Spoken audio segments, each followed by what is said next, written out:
औज़ु बिल्लाहि मिनश शैतानिर रजीम बिस्मिल्लाहिर रहमानिर रहीम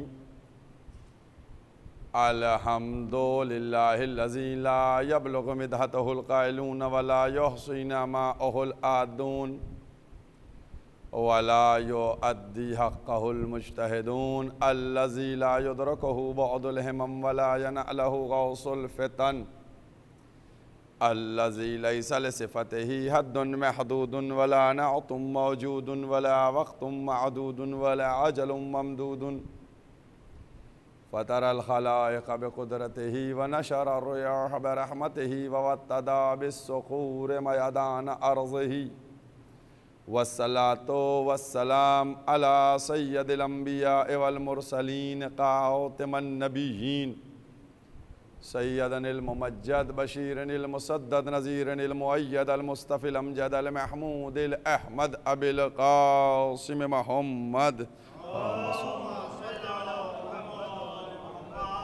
व अहले बैतिही तय्यबीन अत्ताहिरीन अल मासूमीन अल मज़लूमीन अम्मा बाद फ़क़द क़ाल अल्लाहु सुब्हानहु तबारक व तआला फ़ी किताबिहिल मुहकम व ख़िताबिहिल मुतक़न व क़ौलुहुल अहसन बिस्मिल्लाहिर्रहमानिर्रहीम व नुरीदु अन नमुन्ना अलल्लज़ीना इस्तुज़इफ़ू फ़िल अर्ज़ व नजअलहुम आइम्मतन व नजअलहुमुल वारिसीन व नुमक्किनन्नहुम फ़िल अर्ज़। कुरान करीम के ये अल्फाज जो कुरान मजीद का 28 नंबर सूरह क़िसस आयत का निशान 5 और 6 आयत का शुरू का जुमला है। ये जो छठी आयत का जुमला है चूँकि इधर से मरबूत है इसलिए मुसलसल इसी की तिलावत का शरफ़ हासिल किया जा रहा है और विलायत के उन्वान से गुफ्तगू को आगे बढ़ाया जा रहा है। आज जो हमारे सामने प्रॉब्लम्स हैं वो सिर्फ इसीलिए हैं। बहुत छोटी सी एक मिसाल आपके सामने भी पेश करूंगा कि जिसकी वजह से आज सब मुंतशिर हैं। कोई ये कह सकता नहीं कि मेरी इबादत बिल्कुल मुताबिक़े ऐन कुरान हो रही है, सिवाय वे कि जो विलायत से वाबस्ता हैं।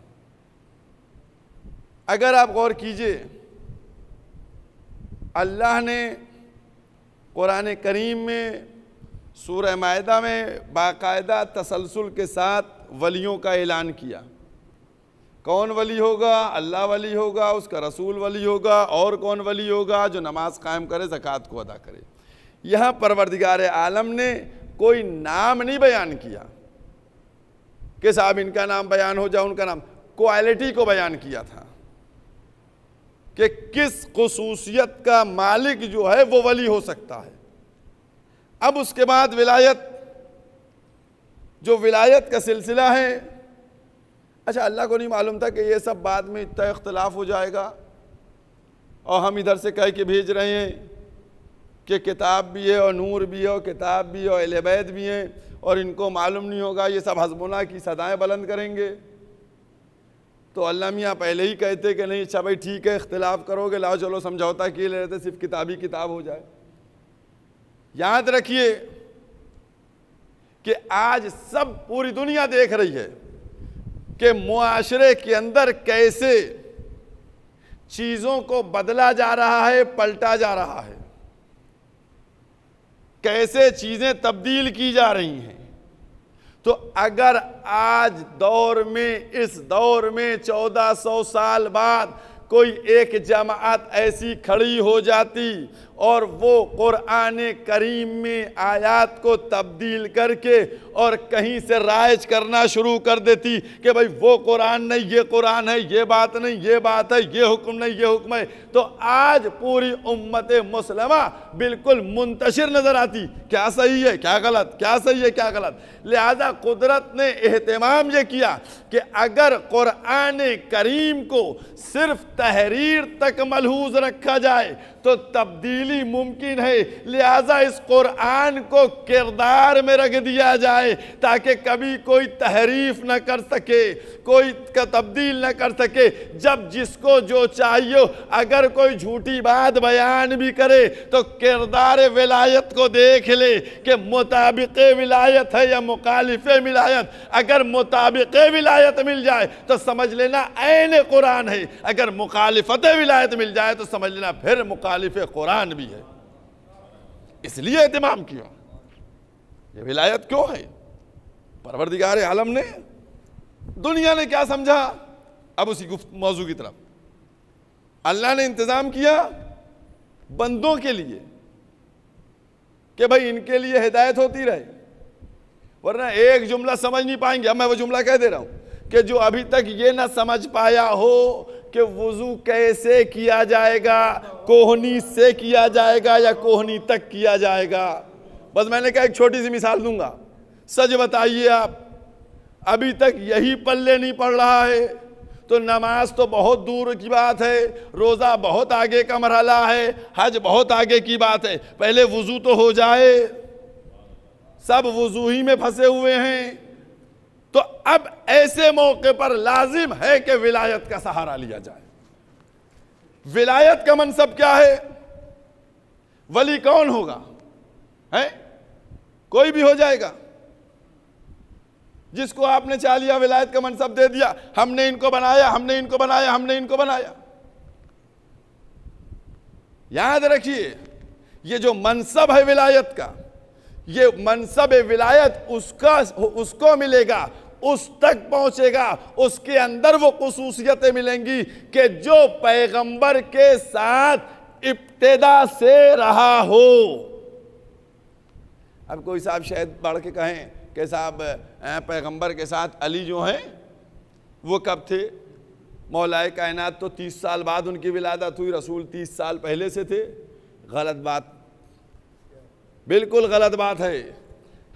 हर बात का जवाब लेकर बैठता हूं और कुरान के साथ लेकर बैठूंगा और उन हदीस और रिवायात के साथ लेकर बैठूंगा। पैगंबर ने क्या फरमाया? मैं उस वक्त भी नबी था। मैं ये 63 साल की बात ही नहीं करता हूं, मैं उस वक़्त की बात करता हूं कि जब आदम आब व गिल के दरमियान थे। मैं उस वक्त भी नबी था, मैं उस वक्त भी नबी था। तो याद रखिए, अली उस वक्त भी वली थे। अली उस वक्त भी वली थे। अब मैंने परसों की मजलिस में मिसाल दी थी, नूह को किसने बचाया? नूह को किसने बचाया? जब सफीना डूब रहा था किसने बचाया? मौला कायनात अली इब्न अबी तालिब ने बचाया। मौला ने बचाया नूह को, और वो सामने बैठा हुआ शख्स था। पूरा वाकया मैंने पढ़ा था और आज भी मैं आपके सामने एक बात पेश कर रहा हूं। और कुरान से बात कीजिए, बहुत शौकीन है कुरान के, आइए कुरान से बात करते हैं। मैं, इसके माने क्या हुए? मैं, हम, मैं के माने क्या है? हम के माने क्या है? कुरान है, अभी कुरान से लाके कुरान करीम का 15वां सूरा, कुरान करीम का 15वां सूरा जाकर देखिएगा 29 नंबर आयत को। 15वां सूरा 29 नंबर आयत, इत्मीनान सर देखिएगा। परवरदिगार क्या कह रहा है? नफख तो, मैंने फूंकी। रूह जब मैं फूंकूं तुम सब के सब सजदे में गिर जाना। कहा नहीं कहा? बहुत तवज्जो कीजिएगा, विलायत की बात है ना। मैंने कहा नहीं, कोई चीज समझने की जरूरत है, फिक्र की। दर अहले बैत से वाबस्ता हो जाओ, सब चीजें समझ में नहीं। पूरा हवाला है, मैं रूह फूंकूंगा। जब रूह फूंकूंगा मैं, सबके सब सजदे में चले जाना है। ये कौन सी आयत है? ये आयत है 29 नंबर आयत, 15 नंबर सूरा। इत्मीनान से देखिएगा, बिल्कुल मजबूत हवाला है। अब उसके बाद आइए कुरान मजीद का 21 नंबर सूरा, 69 नंबर आयत जाकर देखिएगा, 21 नंबर सूरा 69 नंबर आयत, उसमें परवरदिगार क्या कह रहा है? कुल ना। हमें अरबी नहीं आती, आप बताइए कुलना के माने क्या हुए? नफख्तो के माने मैं, कुलना हमने कहा या ना रोकूनी, तो वहां पर मैं है, यहां पर हम है। मैं वहां पर है तो मैं तो समझ में आया कि मैं, लेकिन जब हम कहा जाए तो हम, तो अब ये हम में और कौन है? ये हम में कौन है कि हमने कहा ए आग ठंडी हो जा? ये जमा का सीगा है। इसमें किसने किसने कहा कि ए आग ठंडी हो जा? तो अल्लाह तो अकेला था, ये उसके साथ और कौन आ गया कि जो अल्लाह के साथ कहता है हमने कहा कि ए नारोकूनी आग ठंडी हो जा? तो अब हमारी समझ में नहीं आ रहा है कि कौन कह रहा है, कौन है ये हम में कौन कौन है? तो हम आए मोहम्मद साले कशफी तिरमजी के पास, उनकी किताब को खोला, मनक़बत अमीरुल मोमिनीन 60वीं देखी, 60 नंबर, तो उसमें क्या लिखा हुआ था? उसमें लिखा हुआ था कि मौलाए कायनात की जात वो है कि जिन्होंने आदम को बचाया, जिन्होंने नूह को बचाया, जिन्होंने इब्राहीम को बचाया, जिन्होंने मूसा को बचाया, जिन्होंने यूसुफ को कुएं में संभाला, तो जात अमीरुल मोमिनीन अली इब्न अबी तालिब वो जात है जो खिलकत से पहले सारे नबियों की मदद कर रही है। हर नबी की मदद हो रही है। और जाकर देखिएगा, एक एक हवाला आपके सामने पेश कर रहा हूं। आदम को भी बचाया, इब्राहीम को बचाने वाला ये हम में कौन है? ये हम में अली इब्न अबी तालिब की जात शरीक है। ये अज़मती अमीरुल मोमिनीन है। इसको समझने की जरूरत है। जिसके पास विलायत होगी, मैंने क्या कहा, हम उसको इमाम बनाएंगे, वारिस बनाएंगे, और फिर जो टुकड़ा वनुमक्किनन्ना लहुम फिल अर्ज़, और उसको कुदरत देंगे। हम वारिस बनाएंगे, इमाम बनाएंगे, कुदरत देंगे, यानी पावर देंगे, इख्तियार देंगे। तो अब जब इख्तियार होगा तो जो उसका इख्तियार होगा वही वली का इख्तियार होगा। भाई जो उसका इख्तियार होगा वही उसके वली का भी इख्तियार होगा। तो अब वली उसके साथ शरीक होगा। तो बस याद रखो, ये निज़ाम इलाही है। कुदरत ने चाहा कि ज़मीन पर मैं नहीं जा सकता, लिहाजा एक सिलसिला विलायत किया शुरू किया जाए, ताकि 1,24,000 अंबिया की मेहनत को महफूज किया जाए, मेहनतों को महफूज किया जाए, उनकी मेहनत को बचाया जाए। और जहाँ पर ये मैं आयत पढ़ रहा हूँ, उसी के आगे का जुमला, और वो आगे का जुमला कौन सा जुमला है कि फ़िरऔन और हामान, इन दोनों के लश्कर बहुत समझते थे, बहादुर है, इन दोनों को कमज़ोरों के सामने शिकस्त दे दी। फ़िरऔन और हामान, अल्लाह ने मिसाल दी है, अल्लाह ने मिसाल दी है। और फिर इसी सूरह क़िसस में आगे बढ़िएगा, 8 नंबर आयत, 9 नंबर आयत, 12 नंबर आयत, सब में जाकर देखते रहिएगा। अब परवरदिगार पूरा बयान कर रहा है। फ़िरऔन क्या कर रहा था?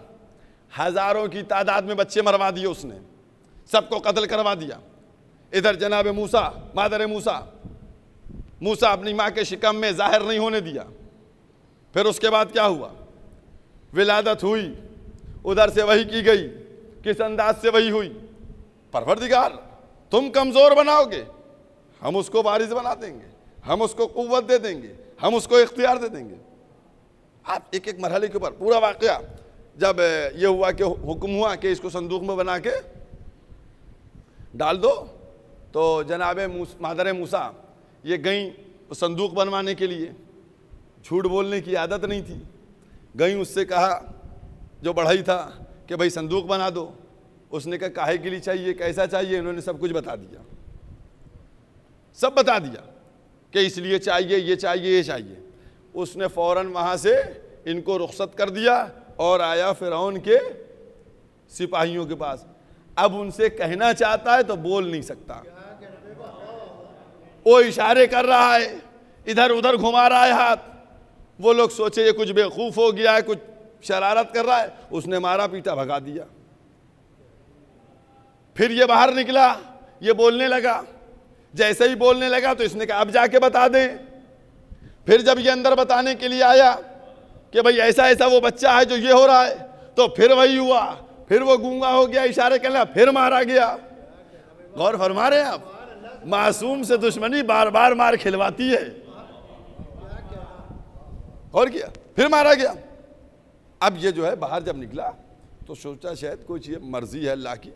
अब इधर जनाब मूसा की माँ मुस्तरिब, परेशानी के आलम में है कि क्या किया जाए, बच्चा जुदा हो चुका है। उधर वो दरबार में वहाँ एक आफत हो रही है। फिरौन और उसके साथी कहते हैं कि ऐसा इसको ना पालो। आसिया कहती हैं कि बड़ा अच्छा बच्चा है, इनके कोई बेटा नहीं था तो कहा ये लड़का है, इसको पाल लिया जाए। जीत किसकी होती है? आसिया की बात मान ली गई, कहा पलेगा ये। अब जनाब मूसा रो रहे हैं, दाइयाँ बुलाई जा रही हैं, सब पूरे में जा जाकर बुला रहे हैं, दाइयाँ औरतें आ रही हैं कि साहब अब किसी का दूध हो जाए, किसी तरीके से चुप हो जाए, नहीं चुप होती। इधर मादरे मूसा ने मूसा की बहन को इस इख्तिलाज में कि कहीं ऐसा ना हो वहां मूसा कत्ल कर दिए जाए, उनसे कहा कि जा जाकर देखती रहो। अब ये जाकर दूर से देखती थी, फिर आके अम्मा को इत्तिला देती थी, फिर दूर से देखती थी, फिर अम्मा को इत्तिला देती थी। ये सिलसिला चल रहा था। फिर आखिर में ये हुआ कि जब किसी की गोद में नहीं गया, किसी के सीने से न लगे जनाब मूसा, तो अब खुद कुरान ने कहा कि हमने मूसा पर हर एक का शीर हराम कर दिया था। मासूम है, कुछ समझ में आया है? यानी गैर मासूम जो है वो ऐसे वैसे के साथ नहीं हो सकता। अब क्या हुआ, जब ये सारी बातें हो गई, संबंध हो गई, तो फिर किसी ने मूसा के फिरौन के सिपाहियों से कहा कि एक औरत है, उसको हम जानते हैं, वो बहुत अच्छी है बच्चों को संभालने में। और फिर वो औरत मादर मूसा के पास आई कि अब आप चलिए। अब ये दाया बन के आई, अब मूसा को गोद में लिया। अब जैसे ही मूसा गोद में आए तो खामोश भी हो गए, सीने से भी लग गए। तो अब फिरौन बोला कि तुम्हारी गोद में क्यों चुप हो गया, तुम में क्या खुसूसियत है? तो फिर उसने मादर मूसा ने कहा कि यहां वो शीरीनी है कि जिसके सबब तो पूरा इंतजाम, ये पूरा वाकया कुरान का है, ये कोई मैं किसी किताब का नहीं, सब कुरान है, आयत का तर्जुमा है और जो उससे मुतालिक दो एक हदीस है, पूरा वाकया। अब जनाब मूसा पलने लगे, अब जनाब मूसा परवरिश पाने लगे। तो गौर करके देखिए आप, जनाब मूसा की परवरिश दरबार फिरौन में शुरू हो गई। जिसको कमजोर समझ रहे थे, कुदरत ने इंतजाम किया, उसी के दरबार में पलवाया, उसी के दरबार में परवान चढ़ा और वही मूसा फिरौन के खात्मे का सबब बना। तो अब तो हर एक की समझ में आ जाना चाहिए कि खुदाई निजाम से कोई निकल नहीं सकता है, खुदाई निजाम से कोई निकल नहीं सकता है। और अब क्योंकि देखिए एक बात बिल्कुल आप अपने जहनों में महफूज कर लीजिए, ये विलायत का जो मनसब है, अब दिल चाहता है एक जुमला कह दूं, हमारे चुनने से नहीं चुना जाता है, समझ गए? ये हमारे बस का नहीं है। विलायत का मनसब जो है, हमारी मिसाल आपको पता क्या है? बहुत धीमे से इशारा करूंगा, बहुत हल्का सा। खूब सिफारिशों के बाद बनाया गया था, चुना गया था, नतीजा सामने है ना। तो हमारी आंखें धोखा खा जाती है ना, है, लेकिन मासूम और अल्लाह, यहां धोखा कुछ नहीं, वही नहीं। अब आता हूं, आपको एक वाक़े की तरफ लेके आता हूं। गदीर के खैबर के मैदान में, खैबर के मैदान में 39 दिन तक सब गए थे। ये सब कैसे गए थे बताइए? ये जो 39 दिन तक सब जाते थे और सैर सपाटा करके आते थे, ये कैसे जा रहे थे?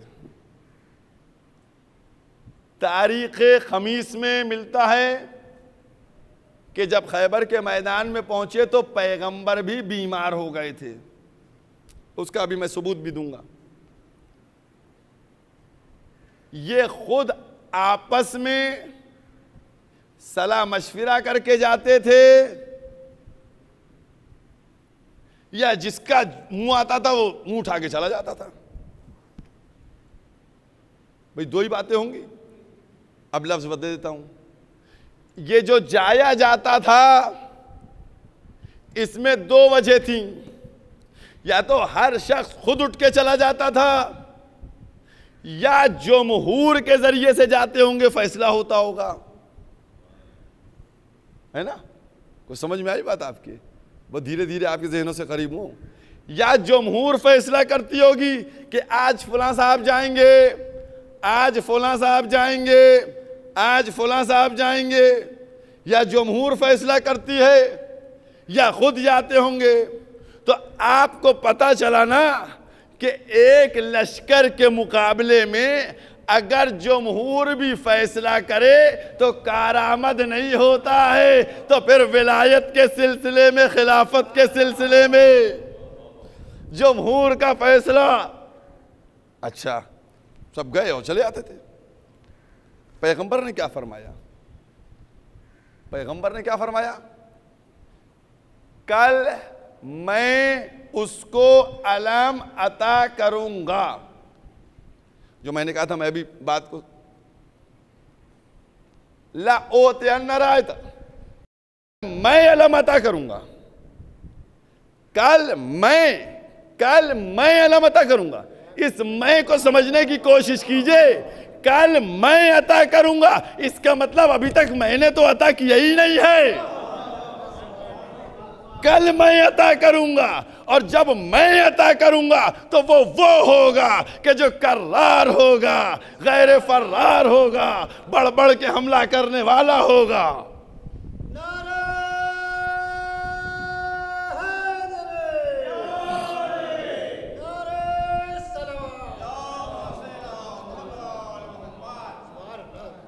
कल मैं अता करूंगा।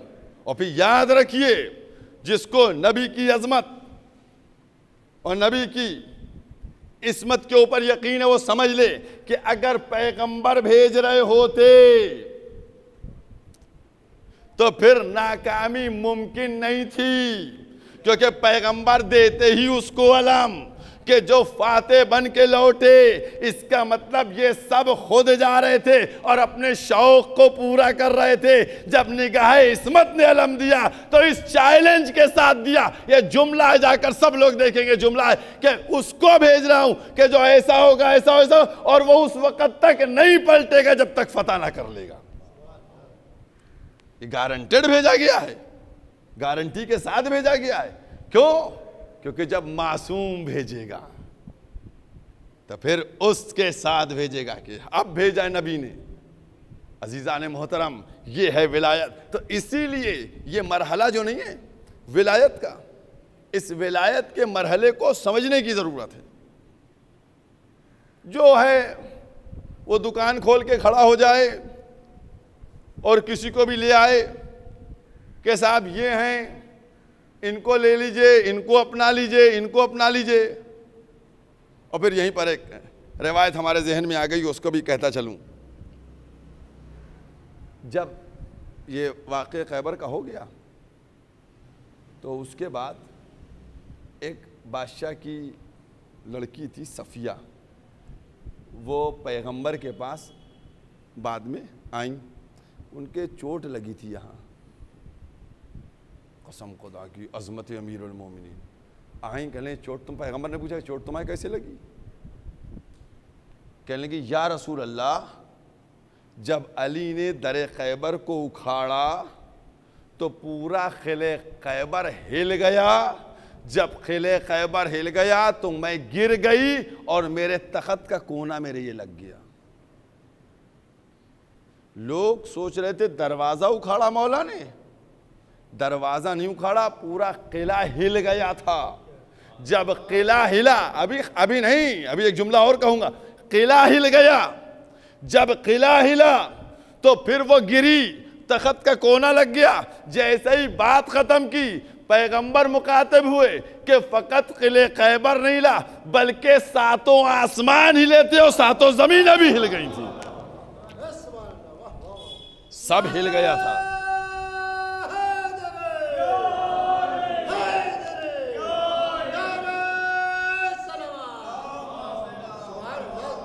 सातों आसमान हिले और सातों जमीनें हिली। उसके बाद का जुमला सुनिएगा, पैगंबर ने फरमाया, पढ़ा हुआ एक एक लफ्ज है कि सातों आसमान हिले, सातों जमीनें हिली। उसके बाद पैगंबर फरमाते कि अर्श रहमान भी हिल गया था। ये अजमत है, अल्लाह अकबर। अजीजों, ये इलाही विलायत है, ये अल्लाह की अता की हुई है। परवरदिगार ने वली जिसको बनाकर भेजा है उसको उन सिफात के साथ भेजा है कि जब वो दुनिया में जाए तो सिफतें उसकी हो और मजहर बन के ये नजर आए, ये मजहर बन के नजर आए ताकि कोई शक न कर सके। बस यही वो मंजिल है भाई। सारी क्वालिटी विलायत की, सब कुछ भाई जो सिफत है। भाई यहीं पर तो एक जुमला कहता चलूँ आपसे, कसम खुदा की अजमत अमीर। आज लोग विलायत से सहाबियत को टकराने की कोशिश करते हैं कि साहब ये सहाबी हैं, ये सहाबी हैं, ये सहाबी हैं। जब हम वली की बात करते हैं तो वो सहाबी की बात करते हैं। और किया आपने कि ये सहाबी, ये सहाबी, ये सहाबी। हम कहते हैं हम वली की बात करते हैं। भाई पहले मियार को नापो, परखो, क्वालिटी को देखो कि सहाबी कौन होता है, कैसा होता है, किस क्वालिटी का होता है, वली की क्या क्वालिटी होती है, क्या खुसूसियत होती है। सहाबी कब हुआ? जो इस्लाम आने के बाद, ऐलान विलायत के बाद, कोई 10 साल बाद आया, कोई 15 साल बाद आया, कोई 8 साल बाद आया। किसी ने 50 साल जिंदगी के कुफ्र में गुजारे, किसी ने 40 साल जिंदगी के कुफ्र में गुजारे। कोई शर्मा के आया, कोई डर के आया, कोई खौफ से आया, कोई लरस के आया। ये है सहाबियत है, ये है सहाबियत। क्या साहब पूरी उम्र गुजार दी कुफ्र में, अब चले आ रहे हैं। क्यों आ गए? कहा ना आते तो अली की तलवार से बच न पाते। है भाई, जो सहाबियत है वो यही है। कुछ ऐसे हैं कि जिनकी मंजिल और मर्तबा खुद पैगंबर ने, और कल मैंने इशारा किया था कि चाहे अम्मार हो या सलमान हो या मिक़दाद हो या अबू ज़र हो, ये कौन थे? ये वो थे कि जो इस्लाम की खुसूसियत और अहमियत को समझ के आ रहे थे। सहाबियत और विलायत के फर्क को सिर्फ एक जुमले में समझाता हूं, एक जुमले में। तुम क्या सहाबियत को लेके आते हो? मैं बतलाना ये चाहता हूं कि अगर सहाबी, बहुत तवज्जो करें मेरे नाज़रीन, अगर सहाबी सजदा न करे तो अज़ाब इलाही आ जाए। अगर सहाबी सजदा न करे तो खुदा का अजाब नाजिल हो, और अगर वली सजदा न करे तो खुदा बन जाए, खुदा बन जाए। वो सजदा न करे तो अजाब आ जाएगा, और अगर वली सजदा न करे खुदा बन जाएगा। अजीजों, ये अजमत है विलायत की। मेरे मौला ने क्या कहा? बारहा ऐसे मौक़े आए जब मौला ने कहा कि नहीं, ये न कहो। जब वो चूटियों को देखा गया और कहा गया कि क्या बाबरकत ज़ात है, जनाब सलमान ने कहा कि क्या बाबरकत ज़ात है कि जो इनकी आदाद और शुमार से वाकिफ़ है, तो मौला ने क्या फरमाया, कहा ये ना कहा करो, इनकी तादाद से तो मैं भी वाकिफ़ हूँ, ये कहो कि क्या वो खालिक है कि जिसने इनको खल्क़ किया है। बार बार वक्तन फ़वक्तन पहचानवाया गया कि मैं अल्लाह का वली हूँ। ये विलायत की अज़मत है। ये मौलाए कायनात बतलाना चाह रहे हैं कि अगर तुम दायरे इस्लाम में आए हो तो विलायत को, और इसीलिए मिंबर पे बैठ के आवाज़, सलूनी सलूनी क़ब्ल अन तफ़क़िदूनी, सवाल करो मुझसे, सवाल करो मुझसे क़ब्ल इसके कि तुम मुझको गुम कर दो, गुम कर दो। गुम का लफ्ज़ समझ लीजिएगा, गुम कर दो। मैंने क्या कहा था, जैसे खिलकत आदम के वक्त से हैं वैसे ही अब तक हैं।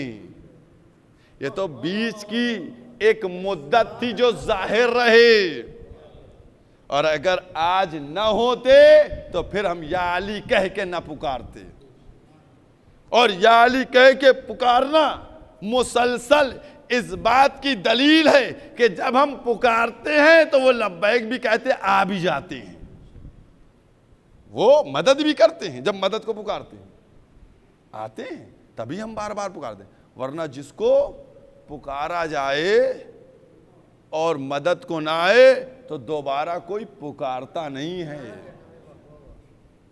पुकारा उसी को जाता है जो मदद पे आ जाए, पुकारने पे आ जाए। बस अजीज़ान मोहतरम, यही फ़ज़ाइल, यही मनाक़िब थे कि जो अमीरुल मोमिनीन के मर्तबे को किस तरीक़े से बढ़ाए हुए मंजिल को बयान करें। और यही दुश्मनी थी एक तरफ जो जमा होती गई, जो जमा होते होते वाक़े करबला हमारे सामने। वाक़े करबला कौन? अगर यजीद का बाप माविया मौलाए कायनात के मुकाबले में था तो फिर इमाम हुसैन के मुकाबले में यजीद आ गया, और उसने जिस तरीक़े से इमाम हुसैन से सवाल बैत किया, कसम खुदा की मेरे मौला के एक इनकार ने इमाम हुसैन की बैत को भी उसकी पामाल कर दिया और यजीदियत को भी ख़त्म कर दिया मौला ने।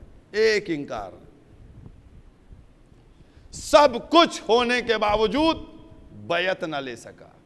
अरे बैत ये इमाम हुसैन से क्या लेता, ज़ैनुल आबिदीन तो इसके कैद में थे, हाथों में हथकड़ियाँ थी, उनसे सवाल भी नहीं कर पाया। मेरे मौला हुसैन ने बैत को ऐसा रौंद दिया था।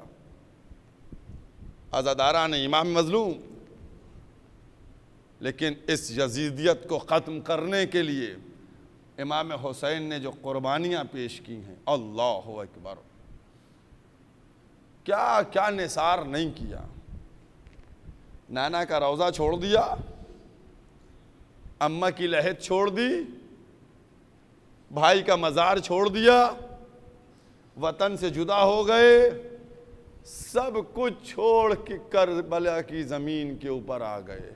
और उसके बाद अब इस यजीदियत को और इस किरदार को और इस दहशत को ख़त्म करने के लिए इमाम हुसैन ने कभी हबीब के लाशे को उठाया, कभी ज़ुहैर के लाशे को उठाया, कभी सईद के लाशे को उठाया, कभी मुस्लिम इब्ने औसजा के लाशे को उठाया। अज़ादारान इमाम मज़लूम सब के लाशे उठाते रहे।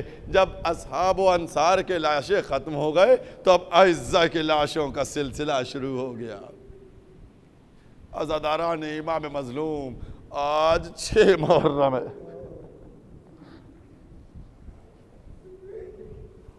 अज़ादारों 6 मुहर्रम का सूरज तुलू हो चुका है। कितनी तेज रफ्तारी के साथ ये अशरे के दिन गुजर रहे हैं।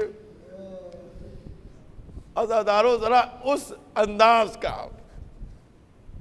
बहुत तवज्जो कीजिएगा। फ़ोन करते हैं, कसम खुदा की क्या अंदाज है।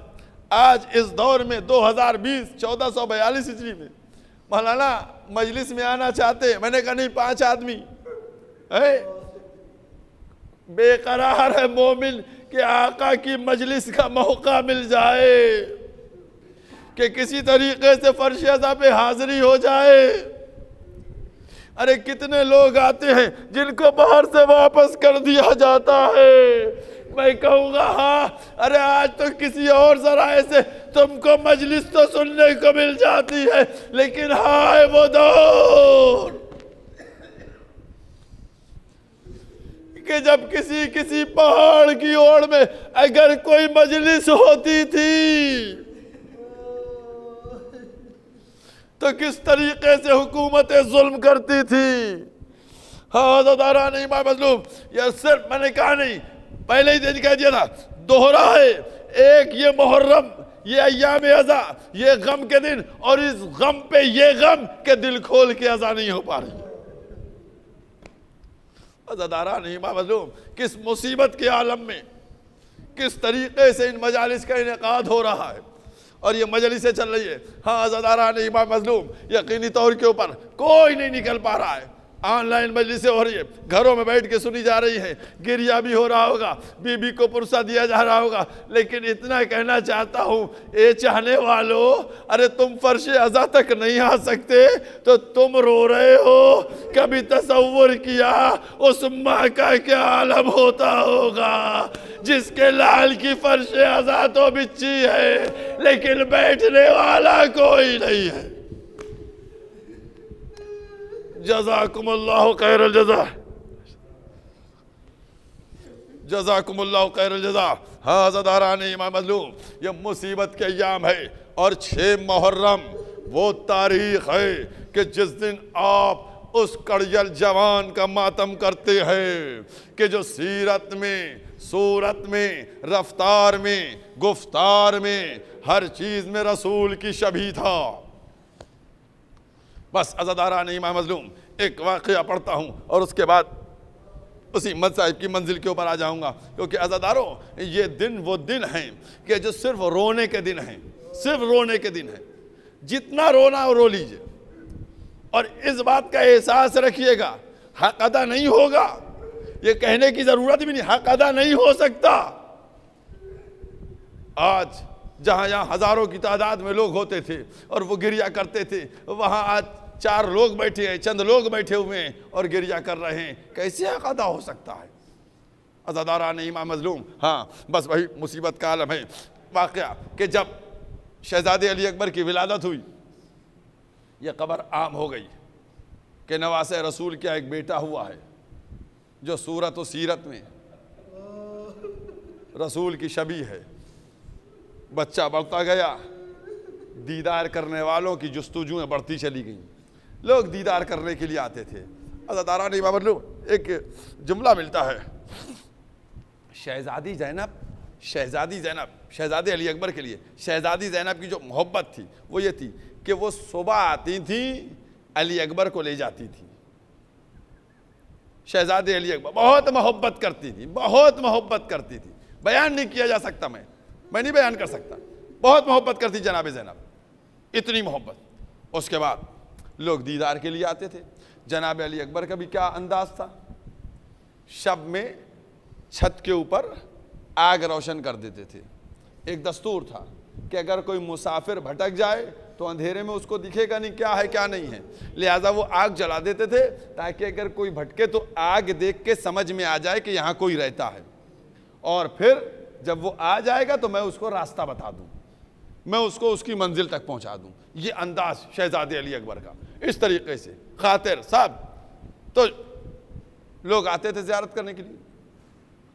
मदीने तिजारत के लिए शाम से एक शख्स आया और आने के बाद जब तिजारत का काम ख़त्म हो गया तो खिदमत इमाम हुसैन में हाजिर हुआ। मौला से कहने लगा, मौला हमने सुना है आपका बेटा रफ्तार व गुफ्तार, सूरत व सीरत में रसूल की शबीह है। इमाम हुसैन ने फरमाया, हाँ, कि हम चाहते हैं उनका दीदार हो जाए, ज़ियारत हो जाए।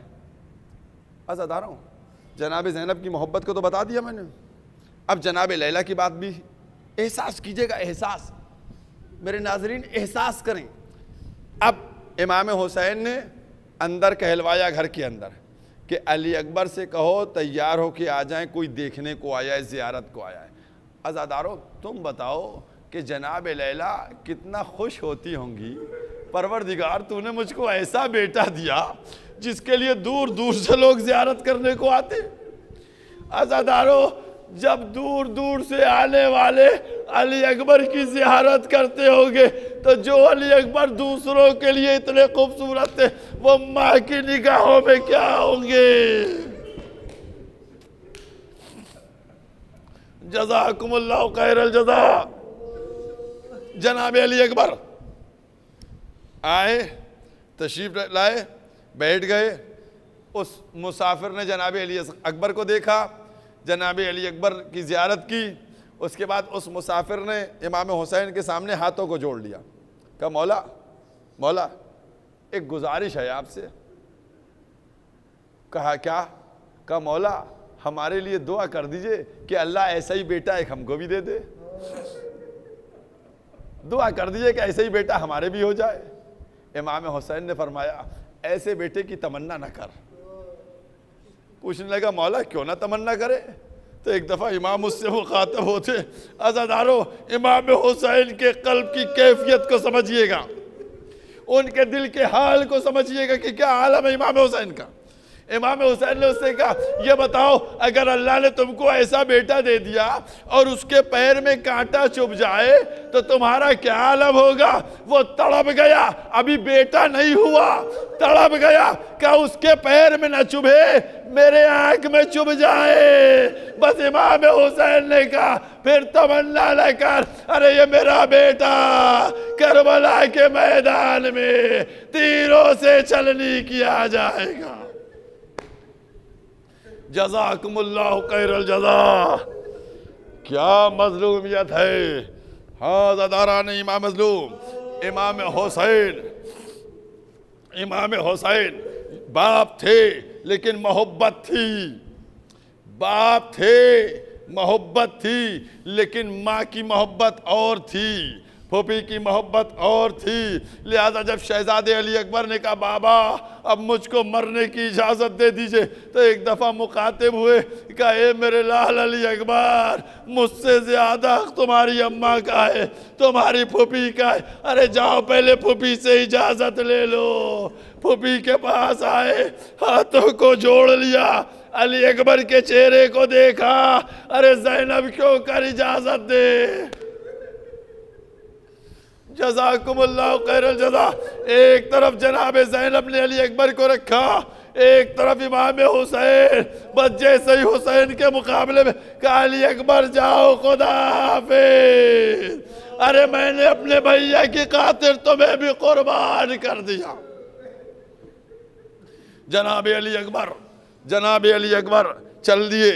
जनाब अली अकबर मैदान से खेमे से बाहर निकल के आए, सारी तफसीलात को छोड़ता हुआ, अरे अज़ादारो अरे ये पहरा भी लगा हुआ है, वक्त में भी कैद किया जा रहा है, लिहाजा अब कुछ नहीं बयान हो सकता, अरे मसाइब भी मुकम्मल नहीं हो सकते। लिहाजा आप बाहर आए, खेमे से बाहर निकले। इमाम हुसैन ने देखा, अब जो इमाम हुसैन ने देखा अली अकबर के चेहरे को देखा, समझ गए, फूफी से इजाज़त ले आए, अम्मा से इजाज़त ले आए। अब मजलूम इमाम क्या करे, मेरे मौला कुछ नहीं, एक दफ़ा बस एक जुमला कहा, एक हाथ में दाढ़ी को रखा ठुड्डी पे और एक हाथ से आसमान की तरफ इशारा किया, परवरदिगारा गवाह रहना, अरे मैं उसको भेज रहा हूँ जो रफ्तार में, गुफ्तार में, सूरत में, सीरत में रसूल की छवि। ए परवरदिगारा जब तेरे रसूल की ज़ियारत का मुश्ताक होता था तो अपने लाल की ज़ियारत कर लेता। जज़ाकुमुल्लाहु खैरल जज़ा, जज़ाकुमुल्लाहु खैरल जज़ा। ए अज़ादारो जरा एहसास करके बताओ मेरे मौला का क्या हाल हुआ।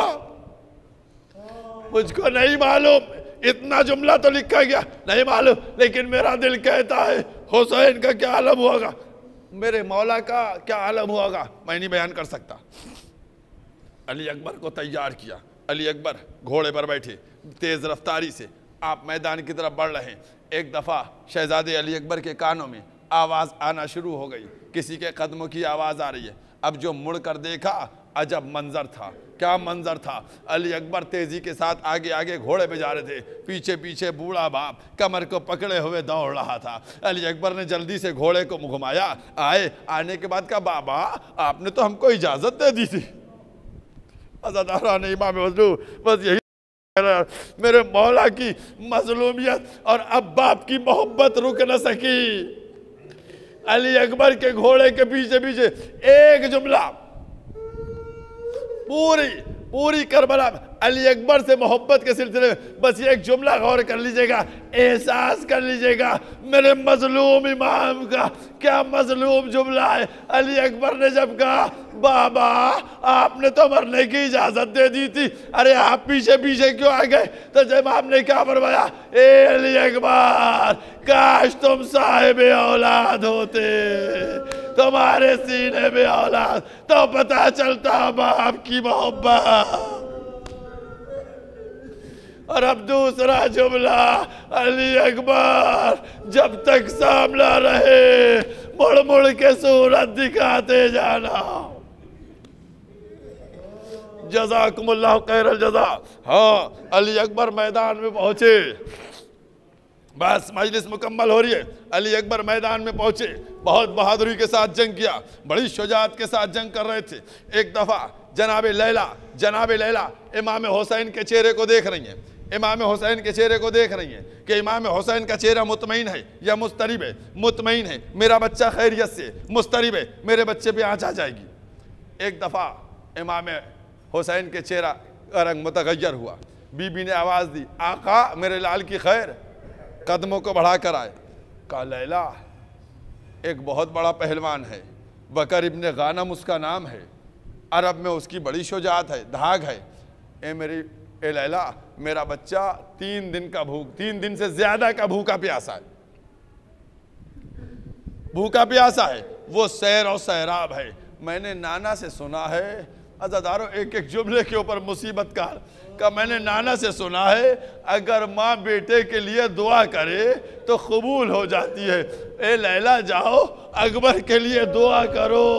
उधर लैला ने बालों को परेशान किया, बीबियों को जमा किया, ए बीबियों आओ हम अपने लाल के हक में दुआ करते। लैला ने हाथों को बुलंद किया, अरे यूसुफ से याकूब को मिलाने वाले, अरे हाजरा और इस्माइल को मिलाने वाले, मेरे बच्चे को मुझसे मिला दे। उधर हुसैन तशरीफ लाए, कहे लैला मुबारक हो, तुम्हारा बेटा कामयाब हो गया। जज़ाकुमुल्लाह खैरल जज़ा। बस जनाब अली अकबर पलट के आए। आने के बाद जनाब लैला से कहा, बेटा कामयाब हो गया। अब अली अकबर पलट के आए। आने के बाद कहते हैं, आप सब सुनते हैं ना, आप सुन। शहजादे अली अकबर पलट के आए, कहा आका पानी मिल जाए, बाबा पानी मिल जाए। क्या अली अकबर को नहीं मालूम था कि पानी नहीं है? क्या अली अकबर नहीं जानते थे कि पानी नहीं है? क्या अली अकबर को नहीं पता था कि असगर भी प्यासा है, सकीना भी प्यासी है? फिर पानी का सवाल क्यों किया? मैं कहूँगा पानी के लिए नहीं आए थे, अरे ये बतलाने के लिए आए थे कि मेरी माँ की दुआ कबूल हो गई। अरे हाजरा से इस्माइल मिले, यूसुफ से याकूब मिले, तो अकबर भी लैला से मिल लिए। बस अज़ादारान इमाम मज़लूम, बस अज़ादारों गिरिया हो गया मुसीबत के लम्हात। कहा ए बेटा अली अकबर जाओ। जाने के बाद अब तुम अपने जद के हाथों से सैराब होना। मैदान में आए, जंग करना शुरू की। बड़ी ज़बरदस्त जंग कर रहे थे, बहुत बहादुरी से जंग हो रही थी। जिधर भी अली अकबर का रुख होता था, अरे कौन थे? अब्बास के शागिर्द थे, अली के पोते थे, अरे क्यों ना बनी हाशिम का शेर बहादुरी से जंग करता। बहुत गजबनाक जंग हो रही थी। नरगयादा में घिर गए, दुश्मनों ने घेर लिया। बस अज़ादारों अब वो मुसीबत का मंजर था कि जब घेरा, अली अकबर गिरने लगे तो घोड़े के गले में बाहें डाल दी। जब घोड़े की गर्दन में बाहें डाली, घोड़ा चाहता था कि अली अकबर को जल्द से जल्द लेकर निकल जाए खेमे की तरफ, लेकिन जिधर से जाता था कोई तलवार मारता था। कोई नेज़ा मारता था। उधर अली अकबर की आवाज, ए आका मेरा सलाम आखिर कबूल हो। आका सलाम आखिर। हुसैन ने कमर को पकड़ा, या अली कहते हुए करबला में आए। बस अज़ादारानी मजलूम हिम्मत नहीं है, जवाब दे चुकी है, बस एक दकीका मसाइब है, उनको बस पढ़ के मजलिस मुकम्मल किए जाओ। अज़ादारानी मजलूम बस इमाम हुसैन आए। आने के बाद अली अकबर के पास बैठे।